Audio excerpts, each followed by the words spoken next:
Mister Chandra sir, இன்னைக்கான news பேப்பரை கொஞ்சம் எடுத்துட்டு வாங்களேன். எதுக்காக சார்? யாரோ ஒரு குழந்தை கேன்சர்ல ரொம்ப கஷ்டப்படுறதா கேள்விப்பட்டேன். நான் உங்களுக்கு 2 lakhs பணம் கூட டொனேட் பண்ணேன். அந்த பாப்பாக்கு இப்போ எப்படி இருக்குன்னு நான் தெரிஞ்சுக்கணும். போய் எடுத்துட்டு வாங்க. சரிங்க சார்.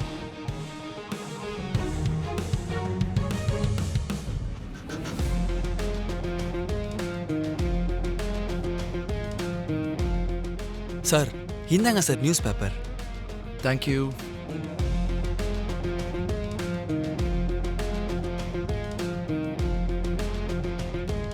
காலையில வந்ததும் நியூஸ் பேப்பர் படிக்கிறது என்னுடைய வழக்கம் சார். நீங்க சொன்ன மாதிரி சின்ன பொண்ணுக்கு கேன்சர்னு நான் பேப்பர்ல படிக்கல sir. What? Are you sure? Sure sir.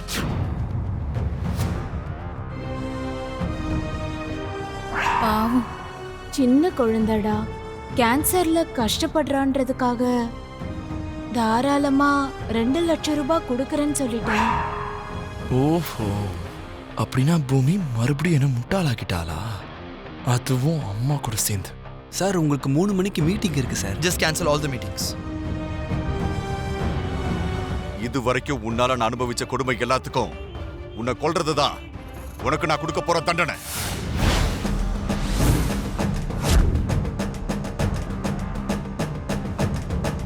கொல்லதான் உன்னை நான் இங்க வர சொன்ன அபூர்வா. என் தங்கச்சி சோபா சந்திரவை நான் கொலை பண்ணல. அந்த விஷயம் எனக்கு உன் மனசாட்சிக்கு தெரிஞ்சிருந்தோம் நான் தான் கொலை பண்ணன்ற பிம்பத்தை உருவாக்கி இவ்வளவு நாளா எனக்கு மன நிம்மதி இல்லாம பண்ணிட்டேன். அந்த உண்மை தெரிஞ்சதும் நான் உன்னை கொல்லணும்னு நினைச்சேன். ஆனா என் குடும்பத்தை யோசிச்சு இப்ப கூட நான் உன்னை கொல்லாம விட்டுட்டேனா நான் ஒரு மனுஷனே கிடையாது. அதுக்குதான் என்ன பண்ற?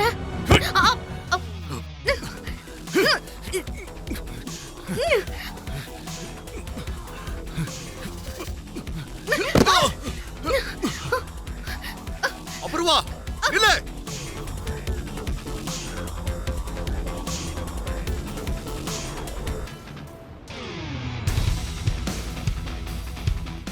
இல்ல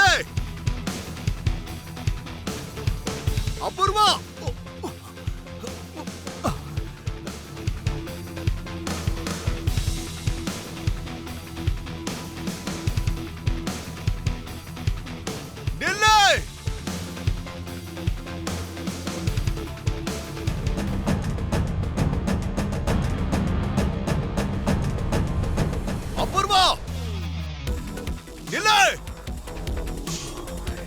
கேபி,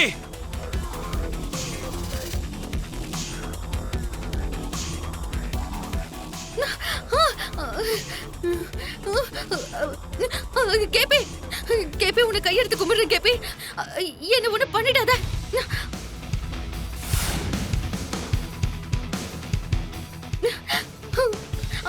கேபி, கேபி விட்டு. மாமா,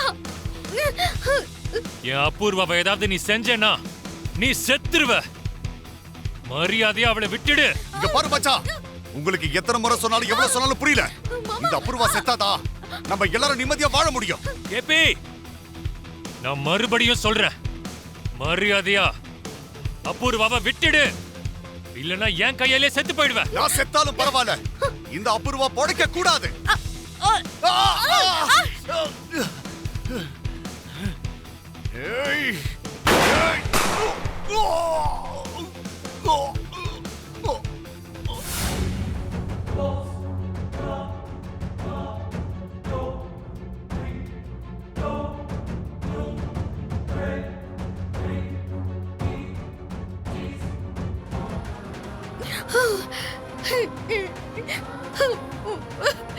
மாமா, மாமா, என்னை இப்படி பண்ண வச்சிட்டியே கேபி, இப்படி பண்ண வச்சிட்டியே. என் கையாலே உன்னை நான் கொண்டுட்டேனா?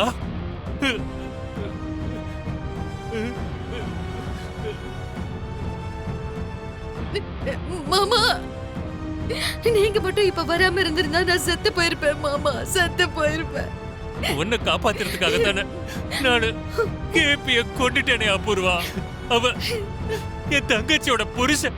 இப்போ என் தங்கச்சிக்கு நான் என்ன பதில் சொல்லுவேன் அபூர்வா?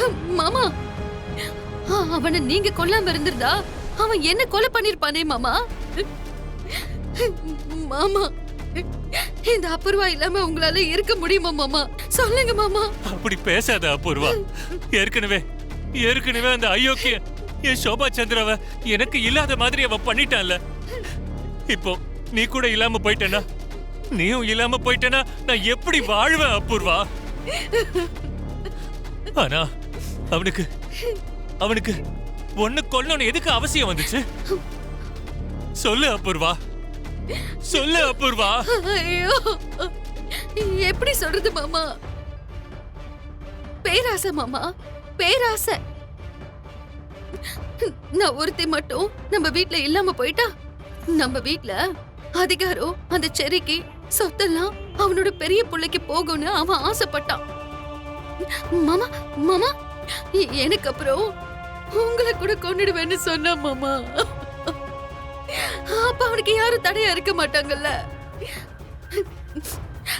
2 பொண்டாட்டிங்களோட ஹாயா நம்ம வீட்ல ஜாலியா இருக்கலாம்னு நினைச்சான் மாமா.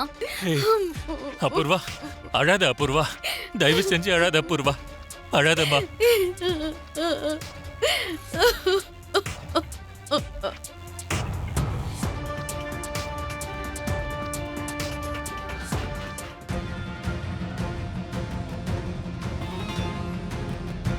கேபி, மொத்தமா போய் சேர்ந்துட்டேன். இனி எப்பவும் இந்த அபூர்வாவை யாராலையும் ஒண்ணும் பண்ண முடியாது. மாமா,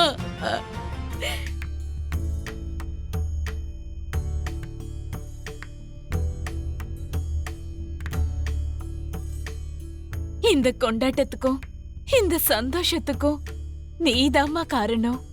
நீ கோர்ட்ல அவ்வளவு உறுதியா வாதம் பண்ணலன்னா உங்க மாமா வெளியே வந்திருக்க முடியாது. வந்துட்டாருன்னு ஸ்வீட் சாப்பிட்டுட்டு இப்படியே யோசிச்சுட்டே இருக்க கூடாது அத்தை. நம்ம எல்லாரும் ஆடி பாடணும். ஐயோ, என்னால முடியாது.